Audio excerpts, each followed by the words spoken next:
തുടങ്ങിയവർ പങ്കെടുത്തു. Kerala vision news, Kochi.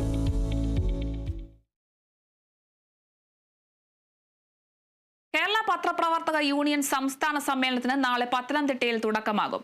November 7-8 ദിവസങ്ങളിലായി നടക്കുന്ന സമ്മേളനത്തിന്റെ ഒരുക്കങ്ങൾ പൂർത്തിയായതായി ഭാരവാഹികൾ അറിയിച്ചു. 7-ന് വിളംബര ഘോഷയാത്രയോടെ സമ്മേളനം ആരംഭിക്കും. തുടർന്ന് നടക്കുന്ന യോഗത്തിൽ മന്ത്രി പി പ്രസാദ് മുഖ്യ അതിഥിയായി പങ്കെടുക്കും. 8-ന് നടക്കുന്ന പൊതുസമ്മേളനം മന്ത്രി KN ബാലഗോപാൽ ഉദ്ഘാടനം ചെയ്യും. പ്രതിപക്ഷ നേതാവ് VD സതീശൻ മുഖ്യ അതിഥിയാകും. വാർത്താ സമ്മേളനത്തിൽ യൂണിയൻ സംസ്ഥാന general secretary Suresh Edappal, general convener Bobby Abraham, നഗരസഭാ ചെയർമാൻ T സക്കീർ ഹുസൈൻ തുടങ്ങിയവർ പങ്കെടുത്തു.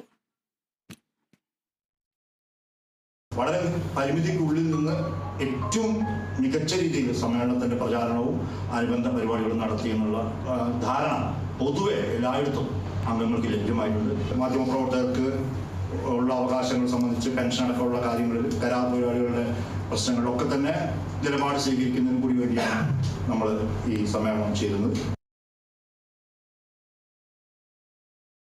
കേരള സംസ്ഥാന ഭാഗ്യക്കുറിയുടെ തിരുവോണം ബമ്പർ നറുക്കെടുപ്പിലും മറ്റ് പ്രതിദിന നറുക്കെടുപ്പുകളിലുമായി സമ്മാനാർഹരായവരെ ഭാഗ്യക്കുറി ഡയറക്ടറേറ്റ് ആദരിച്ചു.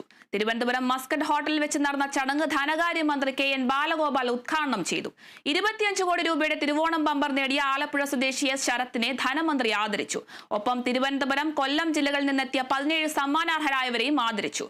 VK പ്രശാന്ത് MLA, ഭാഗ്യക്കുറി ഡയറക്ടർ ഡോക്ടർ മിഥുൻ പ്രേംരാജ് എന്നിവർ ചടങ്ങിൽ പങ്കെടുത്തു.